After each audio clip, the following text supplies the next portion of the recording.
fast, sitting here praying that this night's gonna last. You got it all on tap, I'm loving your vibe, always have your back. We like all the same tracks, listen all night in the sheets all black. Tun Mahathir terlompat jua akhirnya. Demikian satu tajuk berita ataupun satu sumber daripada Syahabuddin Husin ataupun syahabuddin.com. Baru-baru ini kita dikejutkan selepas nama anak kepada bekas Perdana Menteri Tun Dr. Mahathir, iaitu Mirzan Mahathir, yang disiasat SPRM dan diarahkan oleh SPRM untuk mengisytiharkan kekayaan yang dimiliki. Tun Mahathir terlompat jua akhirnya. Akhirnya, setelah anaknya Mirzan Mahathir disiasat SPRM dan diarah mengisytiharkan kekayaan dimilikinya dalam tempoh 30 hari, sebagai bapa penyayang, Tun Mahathir Mohamad nampaknya tidak dapat menahan sabar dalam dirinya lagi. Kali ini, tanpa mengambil masa yang lama, beliau terlihatnya begitu cepat melompat untuk mempertahankan anaknya yang dalam kesusahan itu. Tidak sebagaimana ketika rakan akrabnya Tun Daim Zainuddin disiasat dan menara ilham milik keluarga bekas Menteri Keuangan itu disita SPRM sebelum ini. Beliau waktu itu hanya menyindir kerajaan agar semua Tun juga perlu disiasat kekayaan mereka. Begitu juga dengan beberapa yang lain yang diambil tindakan oleh SPRM. Beliau sekadar mengecam dan mengeluarkan kenyataan media. Dalam pada itu, sidang media khas Mahathir adalah pada 22 Januari. Tetapi, bila anaknya sendiri disiasat dan diarah mengisytiharkan kekayaan dimilikinya, bekas Perdana Menteri itu nyata tidak dapat menahan diri untuk segera melompat. Sebelum ini, yaitu hanya semalam, beliau menempelak SPRM yang menyiasat anaknya sambil mendakwa Badan Pencegah Rasuah itu turut mengugut mahu memenjarakan anak lelaki sulungnya itu selama 5 tahun. Dengan itu, beliau mendakwa SPRM telah dipergunakan untuk melakukan kezaliman kepada musuh politik mereka yang sedang berkuasa di Putrajaya. Nampaknya mengeluarkan kenyataan media saja masih dianggap tidak memadai dalam mendepani anaknya yang disiasat SPRM. Kali ini Tun Mahathir mengadakan sidang media pada Isnin 22 Januari. Sidang media yang akan diadakan di Yayasan Kepimpinan Perdana Putrajaya. Apakah intipati sidang media khas Tun Mahathir itu nanti? Apakah ada sesuatu yang mengejutkan bakal didedakan sebagai serangan terhadap kerajaan, khususnya Anwar Ibrahim? Yang pasti, dengan mengadakan sidang media khas, Tun Mahathir kini benar-benar dalam mod perang terhadap Anwar. Di sebaliknya, usianya yang semakin menua dan tenaga pun tidak lagi secergas dulu.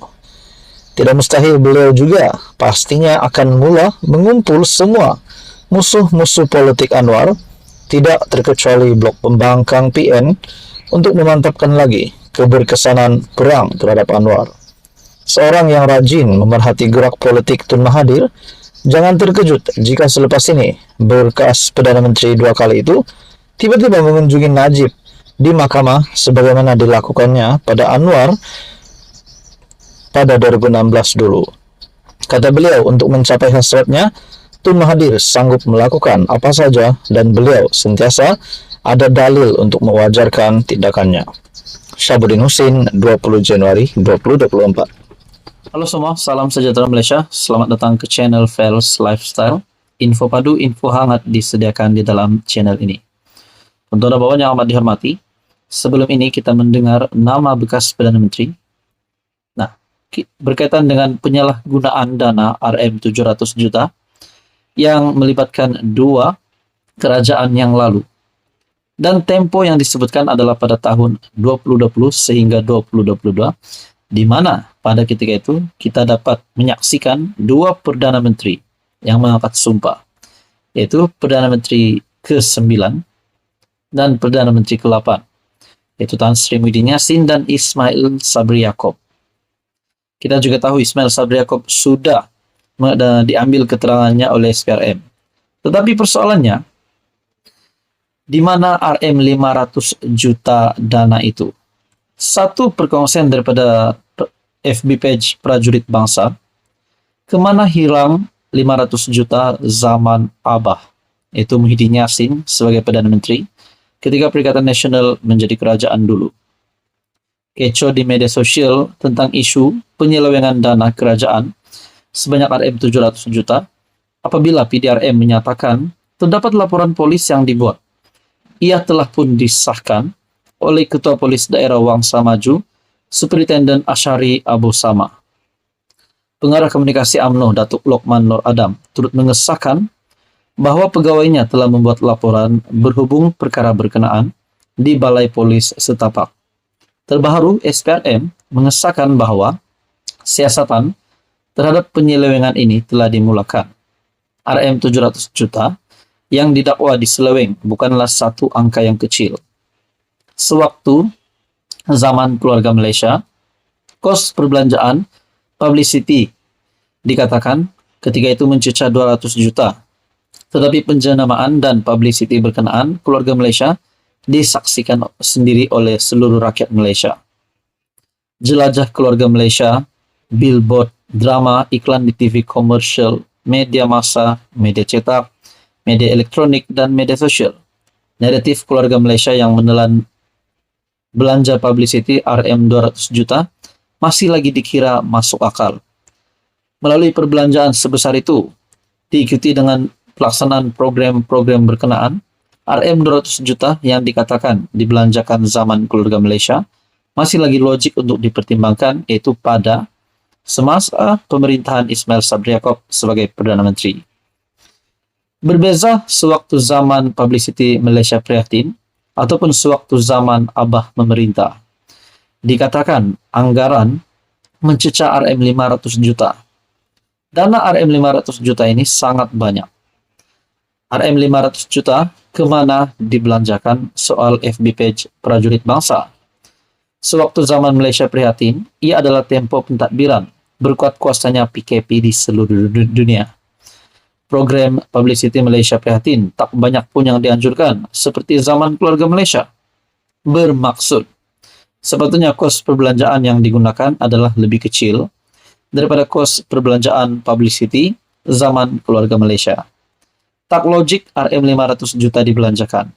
Tetapi penganjuran dan impak kepada rakyat tidak ada. Perbelanjaan RM 500 juta telah direkodkan dan dikongsikan oleh PMX, yaitu Datuk Seri Anwar Ibrahim, sewaktu persidangan Dewan Rakyat. Dikatakan juga perbelanjaan publicity yang mencecah RM 500 juta adalah keterlaluan. Persoalannya, kemana pergi RM 500 juta berkenaan dibelanjakan dalam tempo pentadbiran yang singkat. Di dalam perkongsian dalam page yang sama, kemana perginya RM 500 juta, tak masuk akal perbelanjaan sebanyak itu dalam tempo yang singkat. Ditambah pula dengan tidak ada program berimpak yang dianjurkan. Nah, saudara-saudara, di dalam perkongsian FB page Prajurit Bangsa, perbandingan perbelanjaan penjenamaan 3 kerajaan, Malaysia Prihatin RM 500 juta, PKP dinyatakan di sini, keluarga Malaysia RM 200 juta, tidak habis dan baki dibawa untuk tahun 2023, jelajah keluarga Malaysia, billboard, iklan TV komersial, dan lain-lain. Manakala Malaysia Madani, pimpinan Datuk Seri Anwar Ibrahim hari ini, tidak melebihi RM 100 juta, peruntukan buat Malaysia Madani 2024. Temu Anwar, sambutan setahun bersama kerajaan, Madani, billboard, iklan TV, komersial, dan lain-lain. Nah, saudara-saudara, apa komen Anda di sini? Adakah Muhyiddin Yassin sekali lagi akan didapati bersalah ataupun bagaimana? Teruskan bersama di dalam channel ini untuk info yang seterusnya.